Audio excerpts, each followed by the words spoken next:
Greetings, ladies and gentlemen. You're watching the 6th and final installment of my Machinima making tutorial. Last time we talked about capturing footage, and this time we're going to talk about what you need to do with that footage, as well as voice acting, editing, timing, pacing, music and sound effects, rendering, and uploading. Before I actually start editing, I usually record all the voices first and then edit each of the voice segments appropriately by lowering or heightening the pitch or whatever I need to do. Make sure not to make voices too deep or too high-pitched. Once that's done, I save and name each segment appropriately as they are labeled in the script I wrote prior, using letter and number codes. For instance, if it was the 30-second line of dialogue written in the script, being spoken by a character named John Brent, I would name the voice file 32jb.wav. I'm also asked how I achieve the lower quality effect when voices are being heard over a radio or a headset or whatever, which involves adjusting the sound file's sampling rate, for me usually from a 44,100 Hz sampling rate to a 5,000 Hz sampling rate. Your audio editing's help section or even a Google search should help you figure out how to do it with whatever software you're using. Obviously there's a different method for each different piece of software. With the help of part 2 of this tutorial, hopefully you'll have picked an editing program by now that works for you, compatibility and affordability wise. With your voice files recorded and saved along with your large captured video files, the next step is to import them into your editing program. When I'm editing and trimming scenes, sometimes I'll lay out the voice files on the timeline first, with realistic pauses in the conversation, or voice overlapping if the conversation requires it, and then shape the video around it. Or, sometimes, if the scene is more important visually, then I'll edit and trim the video first, and then place the voice files around it appropriately. Whatever's more important to a scene, I'll do first. With scenes that are dialogue heavy, I'll do the voices first. With scenes that are action heavy, I'll trim the video first, and I'll always shape the other around the first. Occasionally, I'll juggle between the two methods while editing a particular scene. Like if I place the voice files first, and then trim the video, but then discover after looking at the video that it would be funnier if the pause between one line of dialogue and another was longer, I'll focus on the video and move the voice files around it so it looks and sounds the way I want it. When trimming a video, timing is crucial. Cutting a scene or a shot too short can nullify dramatic or comedic effect, but making it drag on can ruin it. What I do is play a scene with an untrimmed and unedited ending over and over again, pretend I'm watching a movie in a theater, and stop it whenever I feel I would expect the scene to end. I do the same thing several times, and when I think I've found the sweet spot, that's where I cut the footage. It sounds like stupidly obvious advice, but it helps me every time.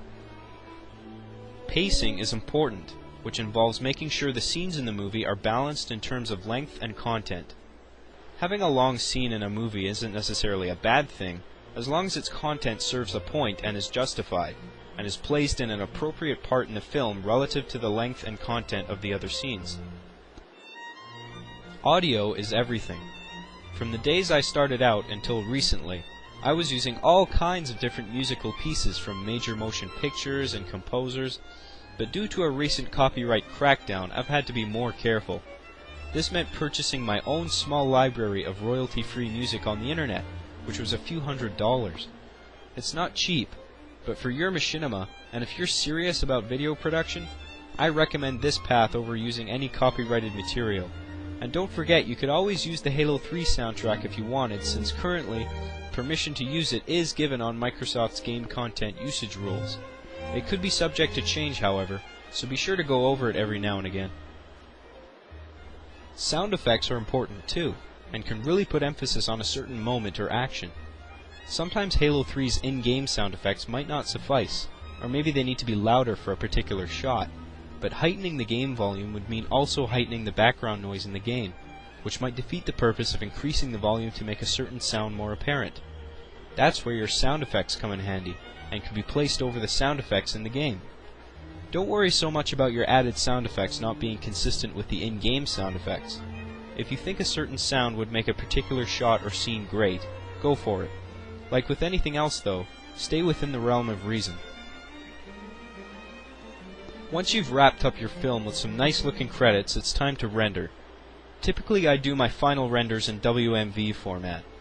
If you plan on uploading your film to the internet, which is most likely the case, then you should render at a resolution no more than 640 by 480, and since it's audio that's the big file size hogger, make sure the audio is rendered at a level of quality that sounds half decent and keeps your film around, say, if your film is about 8 minutes long, 20 megabytes.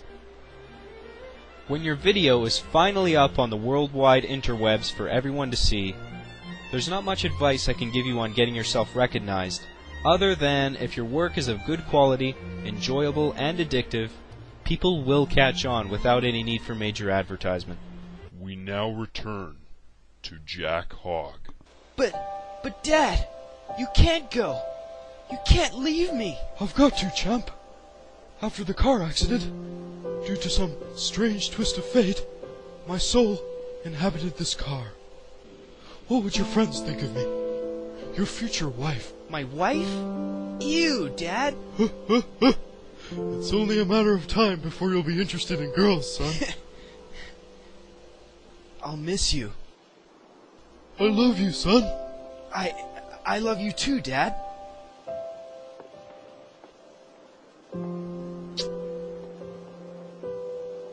Daddy's gotta go now, son. I've got to go. To space.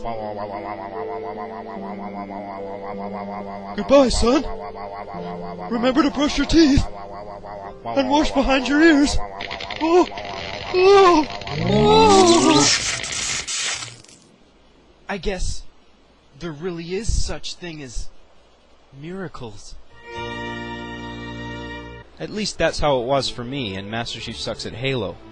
Though I don't regard it as the coolest thing I've ever done, people seem to enjoy it enough to stay tuned for my other works and see what else I had to offer.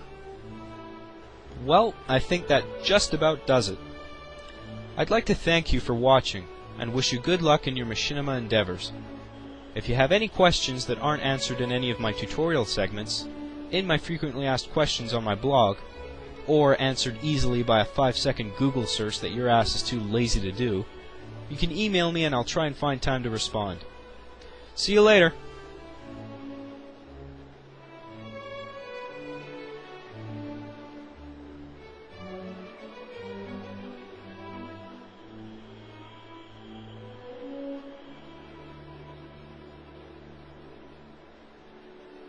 You're supposed to stop the video now.